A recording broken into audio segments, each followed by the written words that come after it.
This is Walter, the English Conversation Doctor, coming to you again from Tokyo, Japan. Now that springtime is here, there's actually a lot of new activity bubbling up around Tokyo.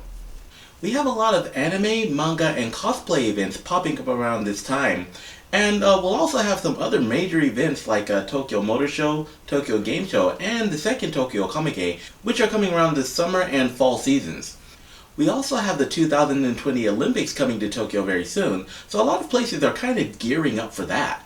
Now, since Japan is a very popular tourist place for people who are traveling around Asia or just traveling around the world in general, and is a major hotspot for businessmen who are coming to places like Tokyo, Osaka, and Kyoto for business and working assignments, I've decided to make a video series about some essential things that people might want to bring with them before they come to Japan, or some things that they might want to actually pick up while they're in Japan in order to make their travel a little bit easier and safer. Now, one of the very first things that I would recommend for people who are traveling to Japan for a short time stay of about maybe 1 to 3 months would actually be one of these.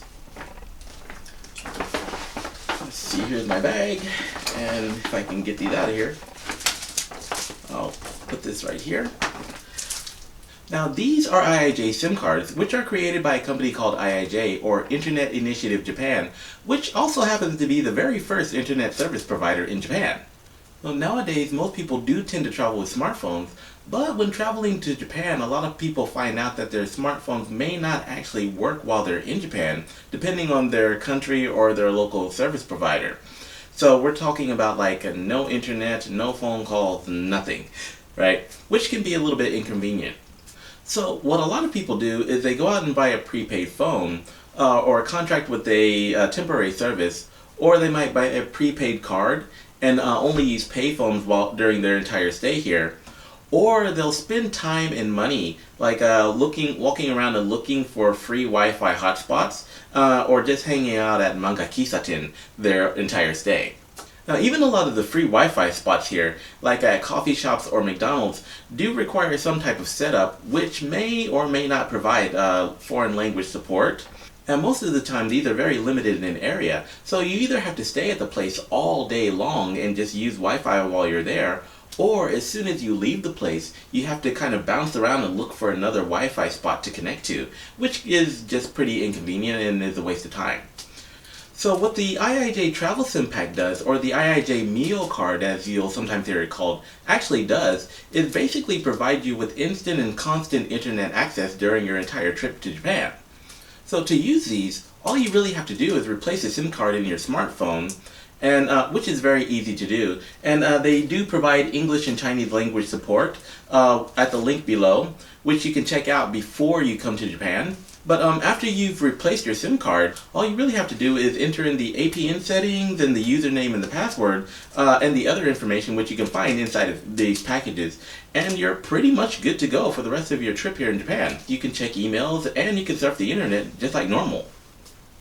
Now, of course, you're going to want to keep the original SIM card from your home country. Don't throw that away, like ever, because you will need it once you leave Japan, because IIJ SIM cards only work inside of Japan.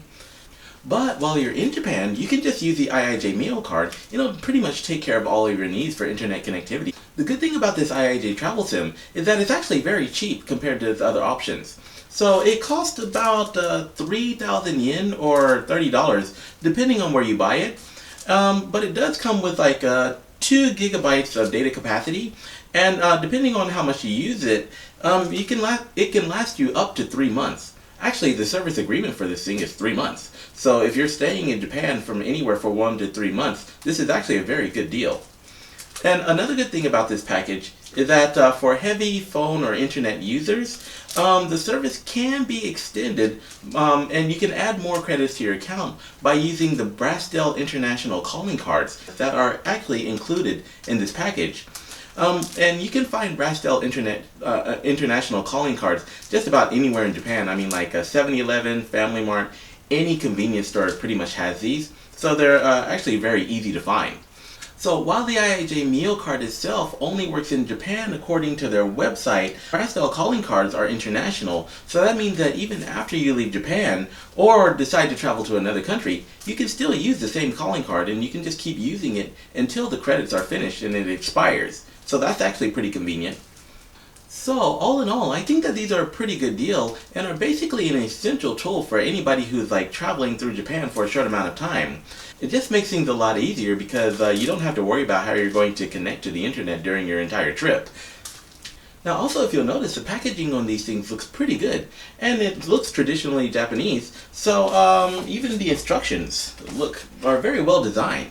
So these actually make very good souvenirs for people who are traveling through Japan, and it's something that you can use, the contents are something that you can use even after you leave Japan. So like this character is very cute and very well designed. So I think the company put a lot of effort into this. So if you're coming to Japan, then this is one product that I would highly recommend. I mean, it's actually already pretty popular for people who come to Japan regularly, like cosplayers or people who are coming for events. But it can be a little bit hard to find if you don't know about it or if you don't know where to look for it, which a lot of people don't. This is like one of the best kept hidden secrets of Japan for some reason, which is why I'm making this video. But if you need to know where you can pick one of these up,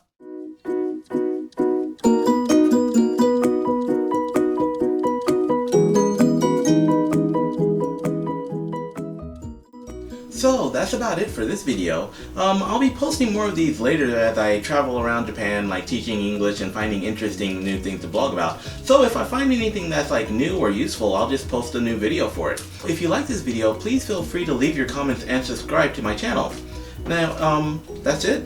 Enjoy your travels, be safe, and I'll see you again in the next video. Peace.